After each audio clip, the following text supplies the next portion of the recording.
Hello all, it's Sharon and Nate. in today's video I want to share with you all the work boxes for the month of June. Sorry for the late upload, and I just want to come on here and show you what's remaining in the boxes because Nate's already completed some of the activities. I will start with the fun bin and then show you what's in the other one. So in the fun work box that he gets after he completes his work, there is this little bowl here that came from Dollarama, and there's some different little jumping frogs. The larger ones came from Dollar Tree and a bunch of the smaller ones did, but then there is some like pink and other color ones there. I'm not sure where those ones are from, but yeah, it's just a fun little activity trying to get the little frogs into the bowl. And then also this activity you could do with younger kids and have them sort the frogs by color and size as well.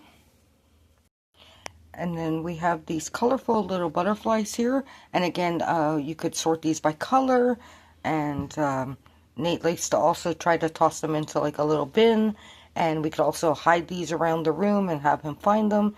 But yeah, for younger kids, they're great little counters, and sorting them out by color is a great activity. But also, he could use them with this next activity. I have a game that came from Temu, which is Don't Spill the Fish, but you kind of want the fish to spill over into your neighbor's like area, because the goal is to get rid of all your fish, but you could also use these little butterflies as well. So this game came from Temu. It is Don't Spill the Fish. It comes with this little basket here that's on a tilt. So you want your fish to spill over to your neighbor's area. And what I like about this game from Temu as well is the fish are different types of fish as well. So again, for younger children, you can have them sorted by different types of fish. But do keep in mind that these are small parts, so it has to be well supervised. But yeah, this is a really fun game, and like I said, you could also use this platform area for those plastic butterflies from Dollarama. So this month's theme for June was a pond life, and so I have this little scale. I think this one came from Amazon. It's no longer available in the frog shape, but this came with originally came with like little frogs that you could balance out and like numbers that were weighted. But we don't have those anymore. We just have the frog scale. And then I do have these fun erasers from my local little dollar store. So it's a good little activity for Nate to choose different erasers and see which ones weigh more. And then see if you can also get, it to balance out with different types of erasers too.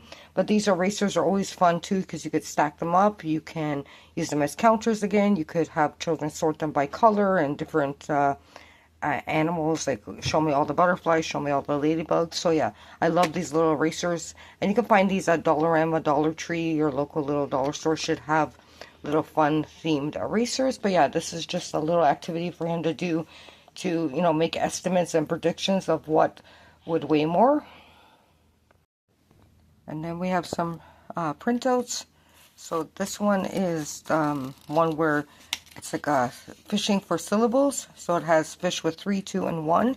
And then there's these animals that belong in the pond. So you have to say their name and then count out how many syllables it is. So he'll do that as a fun matching game. And then he wants to learn about beavers. So we have some information about beavers. And I'm going to get him to highlight different words on the sheet. And then we just have some, you can color these and then use it for printing practice. This is a little bit young for him, but printing practice is always a great little activity as well. And then we have one for frog, and then butterfly. And then we got this sand art kit from Dollarama. This one happens to be the ladybug, so I pulled out some of the sand. And you remove the stickers that are on here, and then you can use a little tool to place the sand on there. So yeah, I thought it'd be a fun little art activity for him to do. There's also the green color as well. And then I have some different stamps. So the two larger ones here, there is one that is a frog and a sun. Those came from a set from IKEA. And then we have the new Gorilla ones that I got. And this one is a flower one and paw prints, because, you'll often see like little prints near the shorelines of creeks from the otters and beavers. So I thought, he can make a little picture. We also have all his construction paper, so he can make whatever picture he would like. And then we have these little wooden sticker, well, they say wooden embellishments, so I'm not sure, he might have to use glue with these, but they're really cute, adorable turtles. And then I have these card set here. This is the animal tracks cards. This came from Amazon as well. And I just pulled out some of the animals that you might find down by the pond. So I'm going to mix them all up and then get Nate to find their track marks that they would make.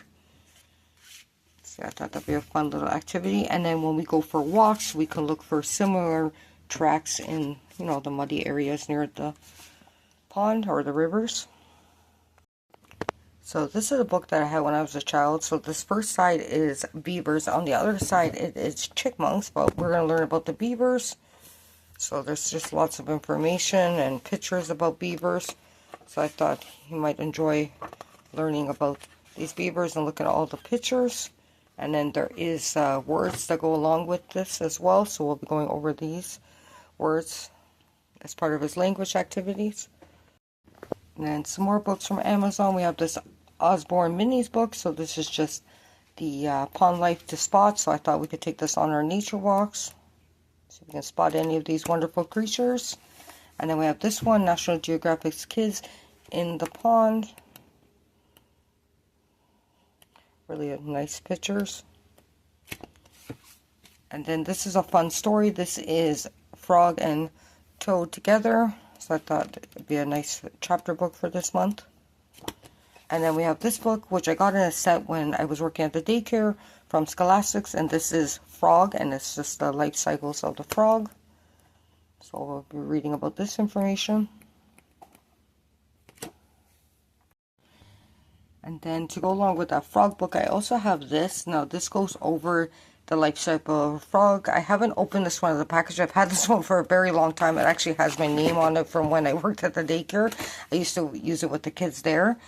But it tells you like a timeline. So between like 6 to 9 weeks, that's what the frog will look like. Then 12 weeks, 5 months, and then 1 year old. So this is really great to look at as well. You can buy similar sets on Amazon, and I've also seen them on Temu as well. But yeah, this is really nice. It gives a child more of a visual look at how the life cycle of the frog would be. And again, I've had this for a very long time. I've used it with many children at the daycare, but this is a fun little estimate game. So it's basically getting the children to use a ruler, and they can make their estimates. So they might think that this is, you know, 3 inches long and 3 centimeters long, and then they can actually use the ruler and see that it's actually about 8 centimeters long. So they make their prediction, and then they can actually use the ruler to actually measure the different types of fish. So yeah, I think that's pretty cool as well, and you know, it's a good little math activity. And you can find lots of printables like this for free if you just search in Google. That's where I found this one originally. And then I have this little cross stitch thing of a little frog. It does come with the little plastic canvas and the little plastic needle, all the little yarn you would need. Now Nate has done a couple of these. He's never actually completed the project of what's on there, but it's a great practical life activity, learning how to use the needle. So yeah, hopefully when he's older, he can actually make the little frog design. But yeah, it's super cute. And then this little guy here, we got it around Halloween time, either from Dollarama or Dollar Tree, but it's a frog or a toad. It's a little mouth even open, so it's a good little toy that the children can look at and look at the different bones of it. And then you can also look up online and actually pull up a diagram of their bone structure and then compare the different types of bones and learn what the names of them are. But yeah, so if you see these out at Halloween time, they often have different animals and creatures. They're a good buy for classrooms to have, and then like I said, children can actually look at how the animal is and what their bone structure is like. I mean, sorry, I meant to say amphibian for this in this case, but yeah, if you're using it for the other ones, I've seen all kinds of ones like dogs, cats, different fish and stuff. But yeah, it's really cool. Then lastly, I have this little pocket microscope that we got from Temu, and this is great to take on nature walks too because it's small and compact, so you can take it, and when you find things in nature, you could use it and look at the different items. But I also have these little slides that came from Amazon in a set, and I did pull out ones of items that you might find down by the pond. So we have like a butterfly wing, a butterfly leg, a housefly leg, a dragonfly leg, dragonfly wing, a honeybee leg, and a honeybee wing. So yeah, you can use a little microscope and look at the little things that are on the slides, and then hopefully we can find something on our nature walk that's similar. But yeah, thought it was a fun little science activity as well. So thanks a lot for watching this video, and I will talk to you in my next one. Take care and bye for now.